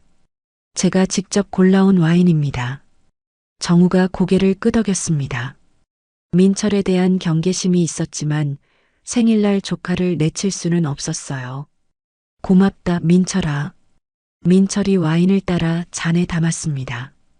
붉은 액체가 유리잔에 찰랑거렸어요. 민철은 은밀히 정우의 잔에만 무언가를 떨어뜨렸습니다. 너무 빠른 동작이라 아무도 눈치채지 못했죠. 자, 외삼촌 건강을 위해 건배합시다. 모두가 잔을 들었습니다. 정우가 와인을 입에 가져가려는 순간 서진의 눈에 이상한 것이 보였어요. 정우의 잔 바닥에 뭔가가 가라앉아 있었습니다. 희뿌연 침전물 같은 것이었죠. 아버지, 잠깐요. 서진이 재빨리 정우의 손을 잡았습니다. 와인잔이 기울어지며 내용물이 테이블 위로 쏟아졌어요. 이게 무슨 짓이야? 민철이 화를 냈습니다. 하지만 서진은 물러서지 않았어요. 이 와인에 뭔가 들어있어요. 바닥에 이상한 게 보여요. 경수가 재빨리 와인을 수거했습니다. 정우의 얼굴이 창백해졌어요. 자신이 마실 뻔한 와인에 독이 들어있었다니. 민철, 내가 한 거냐? 정우의 목소리가 떨렸습니다. 민철이 억울하다는 표정을 지었어요. 외삼촌, 저를 의심하시는 겁니까? 말도 안 됩니다. 민철이 손가락으로 서진을 가리켰습니다. 저 여자가 일부러 와인을 엎지른 겁니다. 저를 모함하려고요. 갑자기 나타나서 외삼촌 재산을 노리는 사기꾼이 분명합니다. 서진의 얼굴이 하얗게 질렸어요. 억울함에 눈물이 차올랐습니다. 저는 그런 사람이 아니에요. 정말 이상한 게 보여서 그런 거예요. 정우가 두 사람 사이에 섰습니다. 그만해. 와인 검사 결과가 나오면 진실이 밝혀질 거야. 민철이 씁쓸한 미소를 지었어요. 좋습니다. 하지만 저 여자가 고의로 소란을 피웠다는 건 사실입니다. 회장님 생신 자리를 망쳤잖습니까? 민철이 돌아간 후 정우는 깊은 한숨을 내쉬었습니다. 와인 검사 결과는 이틀 후에나 나올 터였어요. 다음 날 아침 서진에게 청천벽력 같은 소식이 전해졌습니다. 인사팀에서 연락이 온 거였어요. 윤서진 승무원, 승객과의 부적절한 관계 의혹으로 조사가 진행될 예정입니다. 조사 기간 동안 비행 업무에서 배제됩니다. 서진의 손에서 휴대폰이 떨어졌습니다. 부적절한 관계라니. 누가 이런 거짓 신고를 한 걸까요? 이건 민철의 짓이야. 경수가 조사 결과를 들고 와서 정우에게 보고했습니다. 누군가 익명으로 서진 씨가 회장님과 부적절한 관계라고 신고했습니다. 사내 게시판에도 소문이 퍼지고 있습니다. 정우의 주먹이 불끈 쥐어졌어요. 민철이가 이렇게까지 하다니. 서진은 원룸에서 홀로 울고 있었습니다. 20년간 열심히 쌓아온 커리어가 한순간에 무너지고 있었어요. 아버지를 만난 것이 잘못이었을까요? 차라리 모르는 편이 나았을까요? 휴대폰이 울렸습니다. 아버지였어요. 서진아, 괜찮니? 서진은 대답하지 못했습니다. 목이 메어 말이 나오지 않았어요. 미안해. 다 내 탓이야.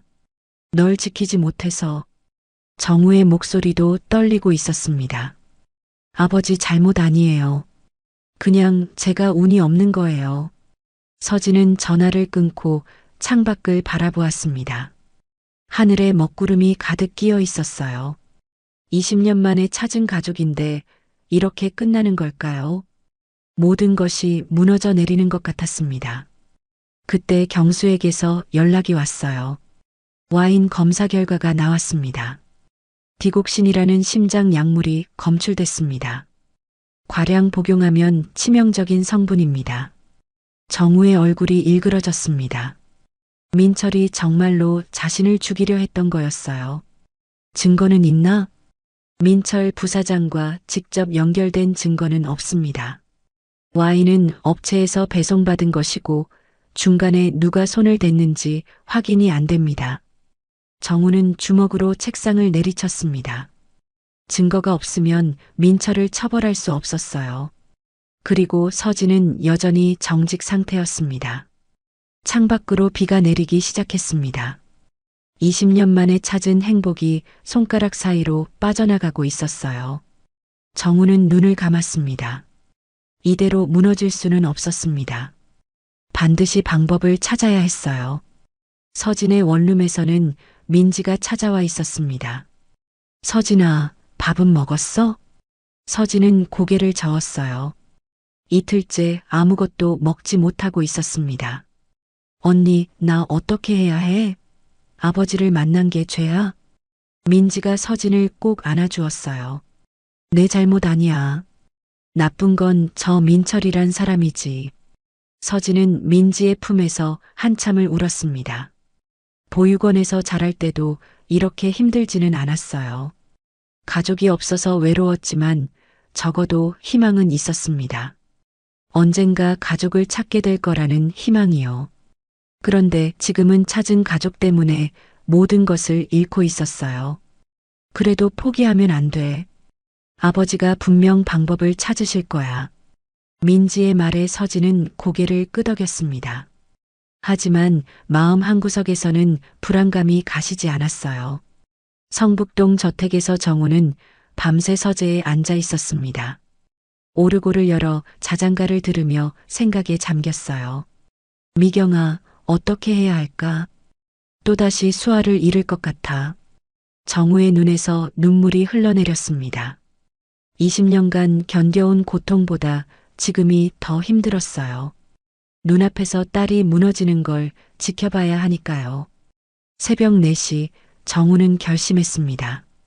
이사회를 소집해서 모든 진실을 밝히기로요. 민철이 무슨 짓을 했는지, 서진이 누구인지 전부 공개할 생각이었습니다. 더 이상 숨기고 피할 시간이 없었어요. 이사회 소집 전날 밤 정우는 서재에서 홀로 앉아 있었습니다. 책상 위에는 아내 미경의 사진이 놓여 있었어요. 오르골을 열어 자장가를 틀었습니다. 은은한 멜로디가 어둠 속으로 퍼져나갔죠. 미경아, 내가 또 실패하는 걸까? 정우의 목소리가 갈라졌습니다. 20년간 딸을 찾아 헤맸어요. 마침내 찾았다고 생각했는데 다시 잃어가고 있었습니다. 민철의 음모를 막을 증거가 없었어요. 와인에서 독이 검출됐지만 누가 넣었는지 증명할 방법이 없었습니다. 수아를 지키지 못하면 난 무슨 의미가 있는 거야. 정우는 책상 서랍을 열었습니다. 안에는 20년간 모은 실종 수사 자료가 빼곡히 들어 있었어요. 수천 장의 서류, 수백 장의 사진, 끝없이 이어진 제보들.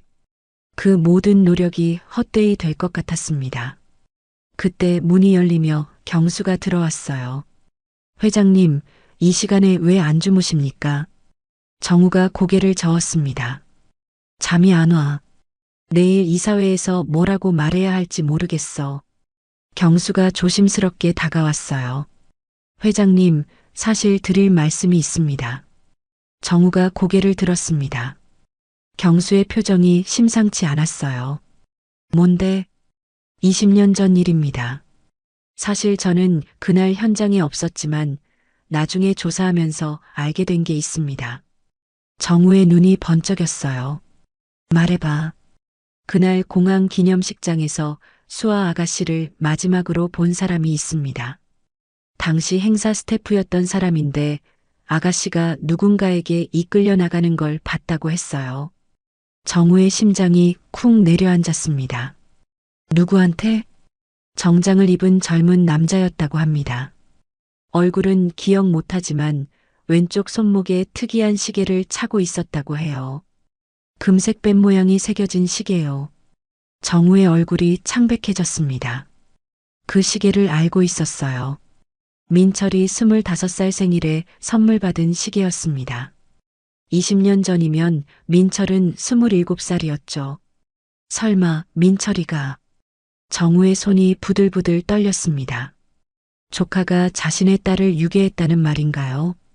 믿고 싶지 않았지만 모든 퍼즐이 맞춰지고 있었어요. 왜 지금까지 말 안 했어?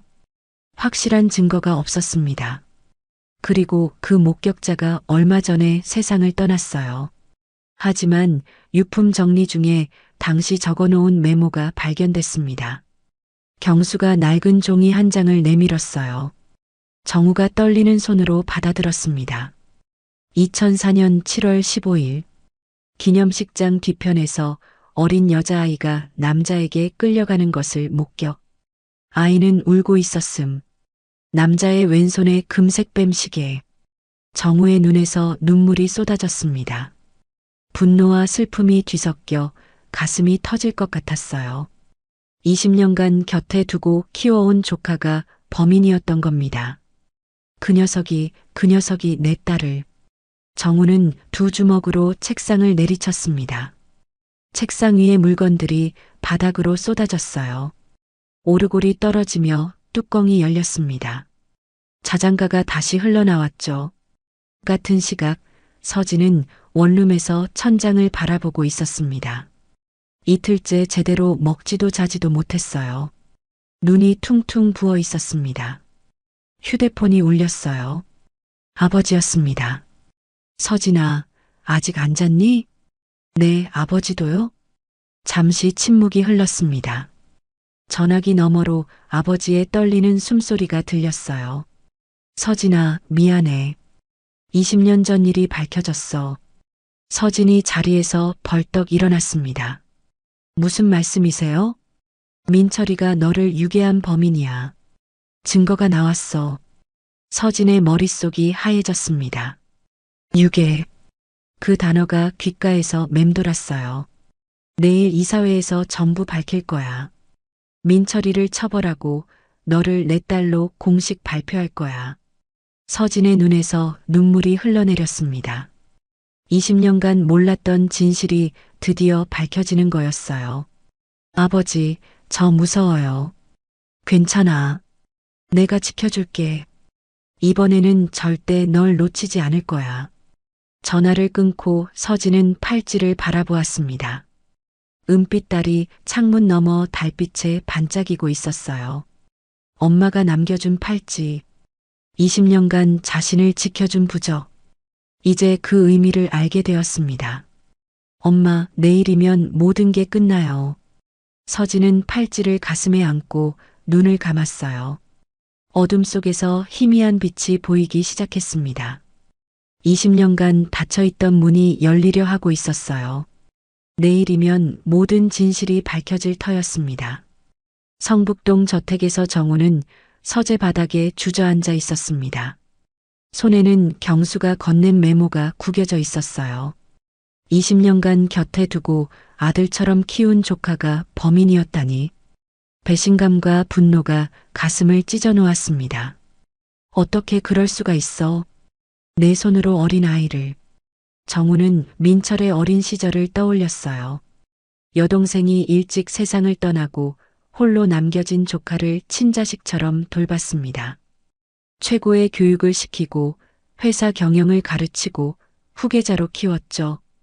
그런데 그 조카가 자신의 친딸을 유괴했습니다. 회사를 물려받으려고, 재산을 독차지하려고. 미경아, 미안해. 내가 사람을 잘못 봤어. 정우는 아내의 사진을 바라보며 울었습니다. 미경이 살아있었다면 얼마나 분노했을까요? 자신의 딸을 20년간 고아로 살게 만든 범인이 바로 옆에 있었다니. 경수가 조용히 다가왔어요. 회장님, 내일 이사회에서 이 증거를 공개하면 민철 부사장은 끝입니다. 유괴죄는 공소시효가 지나지 않았습니다. 정우가 고개를 들었습니다. 눈이 충혈되어 있었어요. 경찰에도 연락해. 이사회가 끝나는 대로 민철을 체포하게 해. 알겠습니다. 정우는 천천히 자리에서 일어났습니다. 다리가 후들거렸지만 눈빛만은 단단했어요. 내일이면 모든 것이 끝납니다. 20년간의 고통, 아내의 죽음, 딸의 눈물. 그 모든 것에 대한 대가를 민철에게 치르게 할 터였습니다. 창밖으로 동이 트기 시작했어요. 어둠이 물러가고 햇살이 비치기 시작했습니다. 가장 긴 밤이 지나가고 있었어요. 이제 진실의 시간이 다가오고 있었습니다. 오전 10시 한성항공 본사 대회의실. 이사회가 시작되었습니다. 15명의 이사들이 긴 테이블에 앉아 있었어요. 민철은 평소처럼 자신만만한 표정으로 정우의 옆자리에 앉았습니다. 오늘 회의 안건이 뭡니까, 회장님? 민철이 물었어요. 정우는 대답하지 않고 천천히 자리에서 일어났습니다. 회의실이 조용해졌죠. 오늘 중요한 발표가 있습니다. 정우의 목소리가 회의실에 울려 퍼졌습니다. 이사들이 고개를 들어 그를 바라보았어요.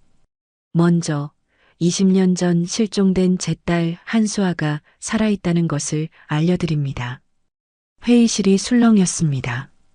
이사들이 서로 얼굴을 마주보며 수군거렸어요. 민철의 표정이 굳어졌습니다. DNA 검사 결과 99.9% 일치했습니다.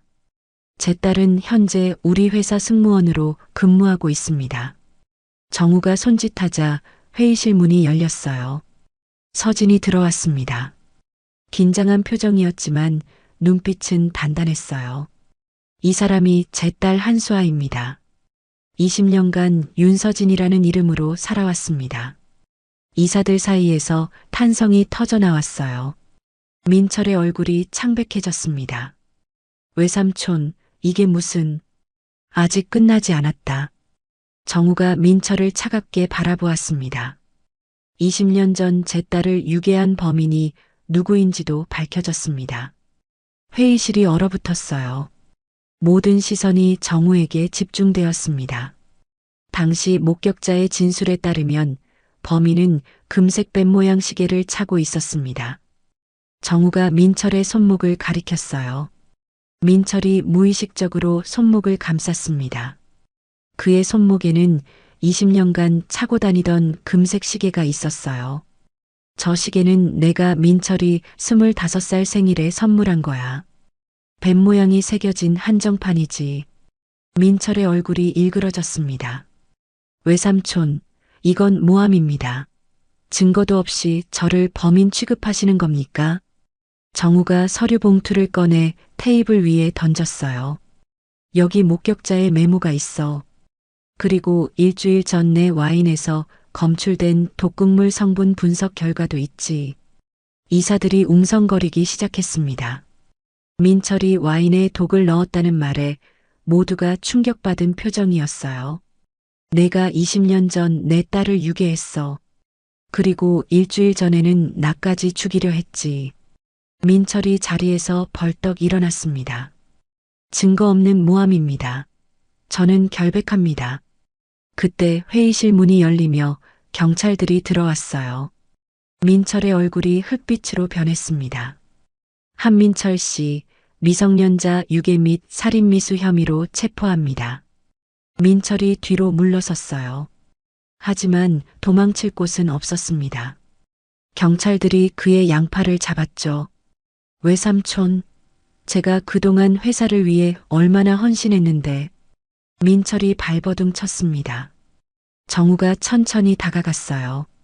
내가 회사를 위해 한 일? 아니, 넌 내 욕심을 위해 모든 걸 했어. 내 딸의 인생을 망쳤고 아내를 죽음으로 내몰았어. 정우의 목소리가 떨렸습니다. 20년간 널 아들처럼 키웠어. 그런데 넌 내 가족을 파괴했지. 민철의 눈에서 광기가 번뜩였어요. 그래, 내가 했어. 그 애가 태어나는 바람에 내 자리가 없어졌잖아. 외삼촌 재산은 다 내 거였어야 했는데. 회의실이 충격에 휩싸였습니다. 민철이 스스로 자백한 거였어요. 끌고 가. 정우가 돌아섰습니다. 경찰들이 민철을 끌고 나갔어요. 민철의 고함 소리가 복도에서 점점 멀어져 갔습니다. 서진이 정우에게 다가왔어요. 눈에 눈물이 글썽이고 있었습니다. 아버지. 정우가 서진을 꼭 끌어안았습니다. 다 끝났어. 이제 아무도 널 해칠 수 없어. 이사들이 자리에서 일어나 박수를 쳤어요. 20년 만에 진실이 밝혀진 순간이었습니다. 정우가 서진의 어깨를 잡고 이사들을 향해 돌아섰습니다. 오늘부로 제 딸 한수아를 한성항공의 공식 후계자로 지명합니다. 서진이 놀란 표정을 지었어요. 아버지, 저는 아직 천천히 배우면 돼. 내 엄마도 처음엔 아무것도 몰랐어. 하지만 누구보다 회사를 사랑하는 사람이 됐지. 정우가 서진의 손을 꼭 잡았습니다. 이제 우리 함께 가자. 20년간 못 걸은 길을 같이 걷자. 서진의 눈에서 눈물이 흘러내렸어요. 하지만 이번에는 슬픔의 눈물이 아니었습니다. 20년간 그리워했던 아버지의 손을 잡은 기쁨의 눈물이었죠. 회의실 창문으로 햇살이 쏟아져 들어왔습니다. 어둠이 걷히고 새로운 시작이 열리고 있었어요. 정우와 서진은 손을 맞잡은 채 창밖을 바라보았습니다. 하늘에는 한성항공 비행기가 하얀 선을 그리며 날아가고 있었어요. 이사회가 끝난 후 정우와 서진은 회장실로 올라갔습니다. 정우가 창가에 서서 활주로를 내려다보았어요. 내 엄마가 살아있었으면 얼마나 좋아했을까. 정우의 목소리가 떨렸습니다. 서진이 아버지 곁으로 다가갔어요. 엄마는 어떤 분이셨어요? 따뜻한 사람이었어. 누구에게나 진심을 다했지. 내가 사라진 후에도 끝까지 포기하지 않았어. 죽는 순간까지 널 찾아달라고 했어. 서진의 눈에 눈물이 고였습니다. 저 때문에 엄마가 돌아가신 거예요? 정우가 고개를 저었어요. 아니야. 널 데려간 사람 때문이지. 오늘 그 대가를 치르게 했어. 정우가 서진의 어깨를 감쌌습니다. 이제 앞만 보자. 엄마도 그걸 원할 거야. 서진이 고개를 끄덕였어요. 창밖으로 또 한 대의 비행기가 이륙하고 있었습니다. 서진은 그 비행기를 바라보며 생각했어요. 저 비행기처럼 자신도 이제 새로운 하늘로 날아오르는 거라고. 경수가 조용히 들어왔습니다. 회장님, 민철 부사장이 경찰서로 이송되었습니다. 그리고 기자들이 몰려오고 있습니다. 정우가 고개를 끄덕였어요. 기자회견을 열어. 모든 걸 공개할 거야. 서진이 불안한 표정을 지었습니다. 아버지, 제가 준비가. 괜찮아. 내가 옆에 있을 테니까. 정우가 서진의 손을 꼭 잡았습니다. 20년간 기다려온 순간이었어요. 이제 세상의 딸을 당당히 소개할 수 있게 되었습니다. 정우의 눈에서 눈물이 흘러내렸지만 입가에는 미소가 번지고 있었어요. 기자회견이 끝난 후 정우는 서진을 데리고 성북동 저택으로 돌아왔습니다. 이제 이곳이 서진의 집이 될 거였어요. 20년 만에 딸이 집으로 돌아온 것입니다. 여기가 내 방이야. 정우가 2층 끝 방의 문을 열었습니다. 서진이 숨을 멈췄어요. 방 안은 마치 시간이 멈춘 것 같았습니다. 분홍색 벽지, 작은 침대, 인형들이 놓인 선반. 20년 전 5살 수아의 방 그대로였어요. 내가 사라진 후에도 엄마가 이 방을 그대로 유지했어. 내가 돌아올 거라고 믿으면서. 서진의 눈에서 눈물이 흘러내렸습니다. 천천히 방 안으로 들어가 침대에 앉았어요. 손끝으로 베개를 만졌습니다. 희미한 기억이 스쳐 지나가는 것 같았어요. 아버지, 여기서 제가 잤던 거예요? 정우가 고개를 끄덕였습니다. 매일 밤 엄마가 자장가를 불러줬어. 내가 잠들 때까지. 정우가 서재에서 오르골을 가져왔어요. 서진의 손에 조심스럽게 올려놓았습니다. 이걸 열어봐. 서진이 오르골 뚜껑을 열었습니다. 익숙한 멜로디가 흘러나왔어요. 그 순간 서진의 머릿속에서 무언가가 터졌습니다. 잠겨있던 기억의 문이 활짝 열리는 느낌이었어요. 이 노래. 서진이 눈을 감았습니다. 희미했던 기억들이 선명해지기 시작했어요. 따뜻한 품에 안겨있는 느낌. 부드러운 목소리로 노래를 불러주는 여자. 그리고 자신을 높이 들어올리며 웃던 남자. 아빠, 비행기. 서진의 입에서 어린아이의 목소리 같은 말이 튀어나왔습니다. 정우가 흠칫했어요. 뭐라고 했어? 서진이 눈을 떴습니다. 눈물이 볼을 타고 흘러내리고 있었어요. 기억나요. 아빠가 저를 번쩍 들어올리면서 비행기라고 했던 거. 빙글빙글 돌리면서요. 정우의 눈에서도 눈물이 쏟아졌습니다. 수아가 좋아하던 놀이였어요. 아빠 비행기라고 부르며 까르르 웃던 딸의 모습이 떠올랐습니다. 수아야, 정말 기억나니? 서진이 고개를 끄덕였어요. 엄마 얼굴도요.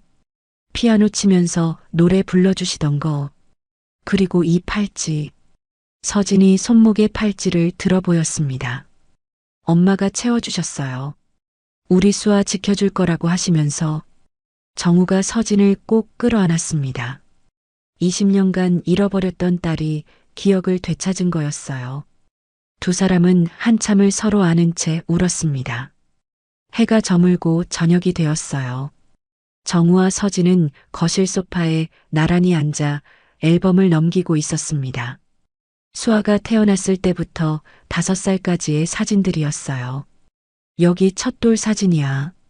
케이크에 얼굴을 파묻어서 난리였지. 정우가 웃으며 말했어요. 서진도 미소를 지었습니다. 이건 뭐예요? 서진이 한 사진을 가리켰어요. 어린 수아가 비행기 앞에서 환하게 웃고 있었습니다. 새 돌생일에 처음 비행기 태워줬을 때야. 그때부터 비행기를 좋아했어. 서진의 눈시울이 붉어졌어요.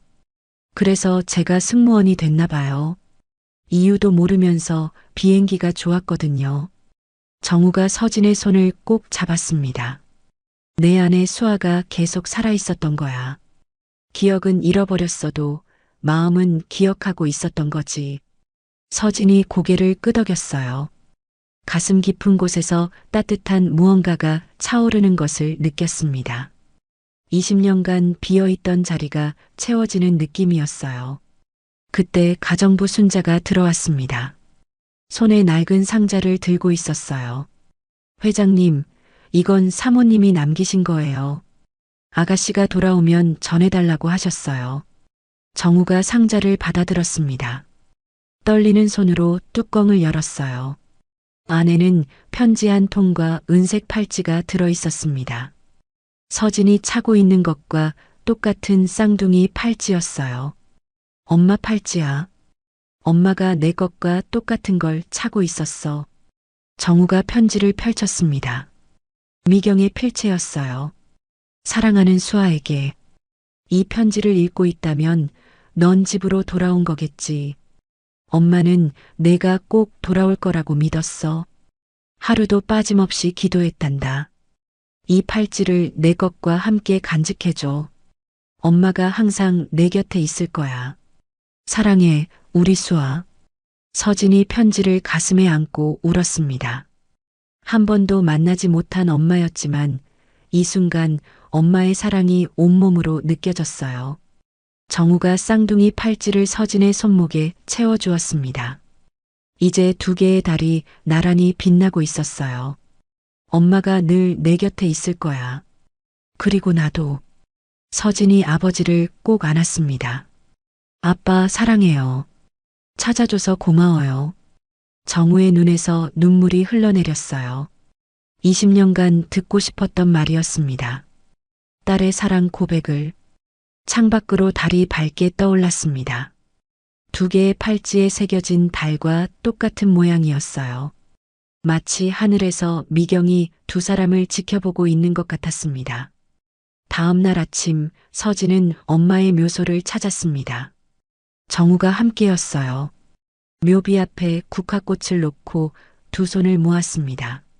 엄마, 저 수아예요. 늦었지만 왔어요. 서진의 목소리가 떨렸어요. 정우가 옆에서 딸의 어깨를 감싸주었습니다. 미경아, 우리 수아 데려왔어. 약속 지켰지? 바람이 불어와 두 사람의 머리카락을 스쳤습니다. 마치 미경이 대답하는 것 같았어요. 서진은 묘비에 손을 얹고 한참을 울었습니다. 한 번도 만나지 못한 엄마에게 하고 싶은 말이 너무 많았어요. 엄마, 저 잘 자랐어요. 힘들었지만 버텼어요. 이제 아빠랑 함께 잘 살게요. 정우가 서진의 손을 꼭 잡았습니다. 두 사람은 묘소 앞에서 오래도록 서 있었어요. 미경의 마지막 소원이 이루어진 날이었습니다. 집으로 돌아오는 길에 서진이 물었어요. 아빠, 저 승무원 계속 할 수 있어요? 정우가 고개를 끄덕였습니다. 물론이지. 내가 좋아하는 일이잖아. 회사 일은 천천히 배우면 돼. 서진이 미소를 지었어요. 아버지의 따뜻한 배려가 가슴에 와닿았습니다. 고마워요, 아빠. 열심히 할게요. 정우가 서진의 머리를 쓰다듬었습니다. 어린 수아에게 해주던 것처럼요. 20년이라는 시간이 흘렀지만 딸을 향한 아버지의 사랑은 변함이 없었어요. 성북동 저택에 도착했을 때 경수가 기다리고 있었습니다. 회장님, 민철 부사장 재판 일정이 잡혔습니다. 3개월 후입니다. 정우가 고개를 끄덕였어요. 알았어. 법대로 처리하면 돼. 서진이 아버지를 바라보았습니다. 아빠, 민철 씨 용서할 수 있어요? 정우가 잠시 침묵했어요. 그리고 천천히 고개를 저었습니다. 용서는 못해. 하지만 더 이상 미워하지도 않을 거야. 미움에 갇혀 살기엔 인생이 너무 짧아. 서진이 아버지의 손을 꼭 잡았어요. 20년간의 고통을 딛고 앞으로 나아가려는 아버지가 대단해 보였습니다. 서진도 그렇게 살기로 마음먹었어요. 과거에 얽매이지 않고 새로운 미래를 향해 나아가기로요. 1년 후 2025년 7월 15일 인천국제공항 한성항공 본사 앞에서 하늘다리 재단 개소식이 열렸습니다. 이날은 수아가 실종된 날로부터 정확히 21년이 되는 날이었어요. 정우는 그 아픔의 날을 희망의 날로 바꾸고 싶었습니다. 오늘 하늘다리 재단의 문을 엽니다. 이 재단은 실종 아동을 찾는 가족들과 보육원 출신 청소년들을 돕기 위해 설립되었습니다. 정우가 연단에서 연설하고 있었어요. 그 옆에는 서진이 서 있었습니다. 이제 한수아라는 본명을 되찾았지만 사람들은 여전히 그녀를 서진이라고 불렀어요. 20년간 함께한 이름이니까요. 제 딸은 20년간 실종 상태였습니다. 하지만 포기하지 않았고 마침내 찾았습니다. 이 재단이 저처럼 가족을 찾는 모든 분들에게 희망이 되길 바랍니다. 청중들 사이에서 박수가 터져 나왔어요. 서진이 아버지에게 다가가 손을 잡았습니다. 아버지 차례예요. 정우가 미소를 지으며 뒤로 물러났어요. 서진이 마이크 앞에 섰습니다. 안녕하세요. 한수아입니다. 저는 25해를 고아로 살았습니다. 서진의 목소리가 회장 전체에 울려 퍼졌어요. 보육원에서 자라면서 늘 궁금했습니다. 내 부모는 누구일까? 왜 나를 버렸을까? 그런데 진실은 달랐습니다. 부모님은 저를 버린 게 아니라 잃어버린 거였어요. 청중 사이에서 흐느끼는 소리가 들렸습니다. 20년간 아버지는 단 하루도 포기하지 않으셨습니다. 30억 원이 넘는 돈을 쓰며 저를 찾으셨어요. 그리고 돌아가신 어머니는 마지막 순간까지 제가 살아있다고 믿으셨습니다. 서진이 잠시 말을 멈추고 눈물을 닦았어요.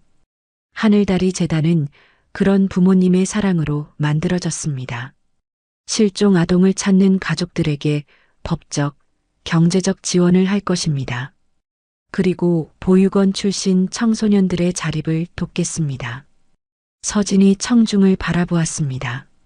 저처럼 가족을 잃은 아이들이 희망을 잃지 않도록 하늘과 땅을 이어주는 다리가 되겠습니다. 우레와 같은 박수가 쏟아졌어요. 정우가 서진에게 다가가 꼭 안아주었습니다. 잘했어. 엄마가 보면 자랑스러워했을 거야. 서진이 미소 지었어요. 손목의 두 팔찌가 햇살에 반짝이고 있었습니다. 개소식이 끝난 후 정우와 서진은 저택으로 돌아왔습니다. 거실에는 특별한 손님들이 기다리고 있었어요. 민지와 푸른 하늘 보육원 원장님이었습니다. 서진아, 아니 수아야. 정말 대단했어. 민지가 서진을 꼭 안아주었어요. 두 사람은 여전히 자매처럼 지내고 있었습니다. 원장님, 그동안 감사했습니다. 저를 키워주셔서. 서진이 원장님께 깊이 인사했어요. 원장님의 눈에 눈물이 글썽였습니다. 내가 가족을 찾아서 정말 다행이야. 늘 기도했단다. 정우가 원장님께 다가갔습니다. 20년간 제 딸을 돌봐주셔서 감사합니다. 푸른 하늘 보육원에 평생 지원하겠습니다. 원장님이 정우의 손을 꼭 잡았어요. 아이를 포기하지 않으신 회장님이야말로 대단하십니다. 저녁이 되어 손님들이 돌아간 후 정우와 서진은 서재에 마주 앉았습니다. 1년 전 정우가 홀로 앉아 오르골을 틀던 그 자리였어요. 아버지, 1년 전이랑 많이 달라졌죠? 서진이 물었습니다. 정우가 미소를 지었어요. 그때는 매일 밤 혼자 울었어. 내가 돌아올 거라는 희망 하나로 버텼지. 정우가 오르골을 열었습니다. 익숙한 자장가가 흘러나왔어요. 이제는 이 노래 들으면 슬프지 않아. 내가 옆에 있으니까. 서진이 아버지의 손을 잡았습니다. 저도 행복해요. 평생 찾던 가족을 드디어 찾았으니까. 창밖으로 비행기 한 대가 날아가고 있었어요. 1년 전과 똑같은 풍경이었지만 두 사람의 마음은 완전히 달랐습니다. 정우가 책상 위의 사진을 바라보았어요. 미경의 사진이었습니다. 미경아, 약속 지켰어. 우리 수아 찾았어. 서진도 엄마의 사진을 바라보았습니다. 엄마, 저 잘 살고 있어요. 아빠랑 함께요. 밤하늘에 달이 떠올랐습니다. 두 개의 팔찌에 새겨진 것과 똑같은 둥근 달이었어요. 마치 미경이 두 사람을 지켜보고 있는 것 같았습니다. 정우가 서진의 어깨를 감쌌어요. 이제 앞으로만 가자. 우리가 함께라면 뭐든 할 수 있어. 서진이 고개를 끄덕였습니다. 네, 아빠. 20년의 어둠이 끝나고 새로운 아침이 밝아오고 있었습니다. 하늘에서 미경이 미소 짓고 있는 것 같았어요. 두 사람은 오르골의 자장가를 들으며 밤이 깊어가는 줄도 모르고 이야기를 나눴습니다. 20년간 하지 못했던 이야기들을요. 1년 전 새벽 4시 반 홀로 오르골을 틀던 고독한 회장은 이제 없었습니다. 그 자리에는 딸과 함께 웃고 있는 행복한 아버지가 있었어요. 그것이 정우가 20년간 꿈꿔온 모습이었습니다. 서진이 창가로 다가가 밤하늘을 바라보았어요. 아빠, 저 별 봐요. 엄마가 저기서 우리를 보고 있는 것 같아요. 정우도 창가로 다가왔습니다. 두 사람은 어깨를 나란히 하고 밤하늘을 바라보았어요. 미경이는 항상 말했어. 별이 된 사람들은 하늘에서 사랑하는 사람들을 지켜본다고. 서진이 아버지의 손을 잡았습니다. 그럼 엄마가 오늘 재단 개소식도 받겠네요. 자랑스러워 하셨을까요? 당연하지. 내가 얼마나 훌륭하게 연설했는데. 정우가 서진의 머리를 쓰다듬었어요. 어린 수아에게 해주던 것처럼요. 멀리서 인천공항의 불빛이 반짝이고 있었습니다. 비행기 한 대가 이륙하며 하늘로 솟아올랐어요. 서진은 그 비행기를 바라보며 미소 지었습니다. 아빠, 저 다음 주에 뉴욕 노선 비행이에요. 1년 전에 아빠를 처음 만났던 그 노선이요. 그래, 그 비행기가 우리 인연을 이어줬구나. 서진이 고개를 끄덕였어요. 그때 제가 왜 그렇게 아빠 팔찌에 끌렸는지 이제 알 것 같아요. 제 아내 수아가 아빠를 알아본 거였어요. 정우의 눈에 눈물이 글썽였습니다. 수아야, 고마워. 아빠한테 다시 돌아와줘서 저야말로 고마워요. 포기하지 않고 저를 찾아줘서. 두 사람은 서로를 꼭 안았습니다.